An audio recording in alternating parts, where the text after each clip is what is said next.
There's a factory on the edge of a river where the locals don't stop their cars. They don't dare each other to hop the fence. They don't even say the name unless they have to. Because some buildings don't rot the way they're supposed to. Some buildings learn. And if you hear the whistle, you leave. They called it Vandermere Works. It sat at the edge of town, where the roads turned to gravel, and the air always smelled like the river, cold water and rust. In its prime, Vandermere wasn't just one factory. It was three stitched together. A foundry on the west end, a machine shop in the center, and a textile coating line on the east side. Three kinds of danger under one roof. The first death happened before the grand opening. A young rigger, 22, crushed against a column when a suspended beam swung the wrong way. The company called it unfortunate timing, and the ceremony happened anyway. After that, the deaths came in clusters. A man fell into a quench tank and came out silent, burned so badly the skin slid under his gloves. A woman on the textile line got pulled into a roller when her sleeve snagged. The emergency stop was mounted too high and painted over so many times it stuck. A maintenance tech was electrocuted behind an ungrounded panel. He died holding a screwdriver that welded itself to his fingers. And then there were the injuries, the ones that didn't make headlines. Fingers, eyes, backs, lungs. The kind of damage that didn't kill you, just made you look older than you were.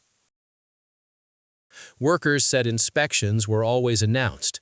Supervisors would sweep floors, slap labels on unlabeled drums, unlock doors that were usually chained shut. Then the inspector would leave, and the chains went back on. The last death, the one the town could never swallow, happened on a Monday. His name was Gavin Mott, 38, foreman, 3 kids. The kind of guy people pointed at and said, "See, you can make a life here." That Monday, the press line jammed. A huge hydraulic stamping press, older than most of the workers, the kind that didn't fail, the kind that insisted. Lockout procedure was posted on the wall. Everyone knew it. Everyone skipped it when they were behind. Gavin stepped into the cage with a pry bar. He leaned in to clear the jam, and the machine woke up. The press came down, and it stayed down. It took 40 minutes to get him out, and by then, there wasn't much left to save. The company called it a tragic accident. The report called it failure of procedure. But the town called it what it was, Vandermere Works, taking another body. And here's what turned the tragedy into legend. It didn't close. Not for weeks, not for months. For 10 more years, that factory stayed open. A decade of workers stepping around a stain in the floor that never really went away. A decade of supervisors saying, "Move on." A decade of injuries, complaints, petitions, until one spring morning, 10 years after Gavin died, a state investigator showed up unannounced. And for the first time, someone didn't smile. Someone didn't accept the tour. Someone looked at the missing grates, the nailed exits, the chained doors, and wrote the truth down. 2 weeks later, a shutdown order. Vandermere Works finally closed. Except, locals swore they heard the shift whistle blow that night. One long wail across the river. But there was no one left to blow it. Years later, Vandermere wasn't just an abandoned building. It was a top spot, a crown jewel, the kind of place urban explorers whispered about like a dare. And 2 friends wanted it more than anything. Aiden, the one who chased stories, he lived for the footage. Marla, the cautious one, quiet, sharp, the kind of person who always knew where the exits were. Their YouTube channel was small but growing. They'd explored old schools, hospitals, crumbling houses. They'd never found a ghost. They'd found mold, raccoons, cracked floors. But Vandermere, Vandermere had a reputation. People said they saw light moving behind broken windows. Not flashlights, light like weld arcs. Light like machines remembering how to run. And if you listened close enough, you could hear it. A press cycling, deep inside, long after the power was cut. They arrived on a Saturday night that smelled like rain. The road narrowed, trees stitched together overhead, fog pooled near the river. And then the factory appeared. Brick, steel, a dead skyline. Aiden slowed the car without meaning to, because even from the road, Vandermere Works felt like it was leaning toward them. Marla killed the music and then whispered, "Do you hear that?" Aiden replied by whispering, "Dude." They found the gap in the fence, chain link peeled back like something had bitten it, and on a fence post, a strip of brittle caution tape. Aiden loved it. Marla didn't. They ducked through the gap, brush snagging their clothes like fingers. The loading bay was open. Warm air leaked out of the darkness, and it smelled like old oil, rust, and something faintly sweet, burned sugar. The moment they stepped inside, the world changed. Outside was open night. Inside, the air held everything close. Every footstep echoed too long. The walls were lined with old safety posters, cartoon workers smiling beside slogans like "Safety is a choice."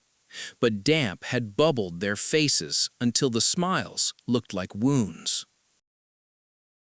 They passed a broken time clock, and there, still stuck in its slot, was a punch card. Marla leaned in and read the faded ink. G. Mott, swing shift, in. Aiden said, "No way that's real." Marla replied, "It's real." And the deeper they went, the louder that rhythm became. Thump, hiss, not constant, but steady, like a heartbeat. They entered the machine shop, a vast room of dead equipment, rows of lathes and conveyors, and in the center, the stamping press.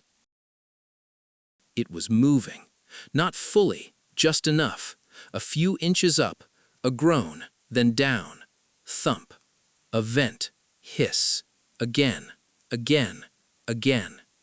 Aiden's camera shook with excitement. Aiden said, "Guys, it's actually cycling." Marla's flashlight swept the floor, and inside the faded yellow caution zone, she saw footprints in the dust. Fresh boot prints, only one set.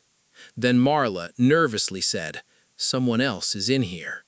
Aiden replied, "Could be another explorer," to which Marla said, "There's only one set." And then the press stopped. The hiss died. Silence fell so suddenly it hurt. Aiden began to speak, and a sound cut through the stillness. A whistle, long and thin, far away but threading through the factory like breath through ribs. Marla said urgently, "We're leaving now." They turned back, and the factory didn't feel the same. The corridor they'd come through was still there, but it was farther away than it should have been. The darkness between them looked thicker, as if the building had rearranged itself by inches. They moved fast, and when they reached the doorway, the hallway was gone.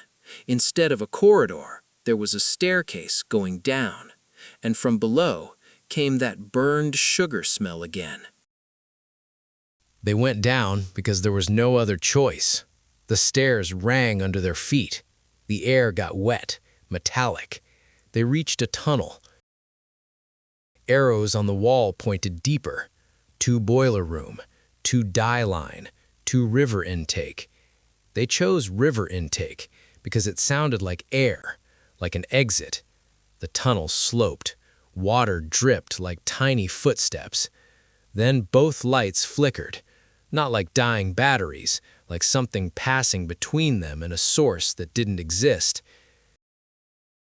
They passed a room where hard hats hung neatly on hooks, dusty but arranged like someone had just placed them there. Names stenciled beneath: Lyle, Maria, Tom, Gavin. Aiden whispered, "Those are the—" Marla pulled him along. They found the river access door. They tried it. It wouldn't budge. A thick metal bar was welded from the inside, sealed, no exit. And behind them, a new sound began. Something was coming. They ran back, up the stairs, up toward the machine shop. And when they burst out, they weren't in the machine shop. They were in a hallway lined with time clocks, punch cards, a bulletin board still filled with notices: shift change, mandatory overtime, safety meeting canceled. And at the end of the hallway, a door stood open, spilling light, not flashlight light, fluorescent. From inside, they heard voices, tools clanking, machines humming, a factory operating.